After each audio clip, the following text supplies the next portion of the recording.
The King of Winner ในมื้อนี้จะนำเสนอคริสเตียโนโรนัลโดยิงประตู10นัดติดต่อกันในซีเรียอิตาลี UFABet.com เว็บที่คนลาวเลือกใช้สมัครง่ายลิ้นง่ายผ่านทางมือถือหรือคอมสามารถลิ้นอยู่ไสก็ได้มั่นคงปลอดภัยบริการดี24ชั่วโมงมีครบในเว็บเดียวก่อนหน้านี้คริสเตียโนโรนัลโดนักเตะชาวโปรตุเกสอายุ35ปี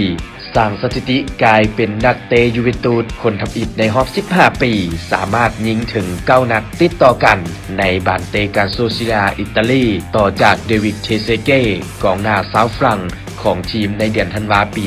2005 ล่าสุดคริสเตียโนโรนัลโดถือว่าได้สืบต่อสร้างสถิติใหม่อย่างต่อเนื่องในการสร้างประวัติศาสตร์กลายเป็นนักเตะยูเวนตุสคนทำอิฐยิงประตูในลีกสูงสุดของอิตาลี10นัดติดต่อกันในนัดที่ต้นสังกัดบุกไปเสียให้เวโรนา1ประตูต่อ2ซึ่งในนัดนี้คริสเตียโนโรนัลโดถือว่ายิงประตูขึ้นนำก่อน1ประตูต่อ0แต่น่าเสียดายบ่สามารถเก็บชัยชนะได้และการยิงประตูในครั้งนี้บ่เพียงแต่สร้างสถิติยิงประตู10นัดติดต่อกันโรนัลโดยังยิงประตูฉลองวันเกิดให้แก่ตนเองที่ครบรอบ35ปีนำอีก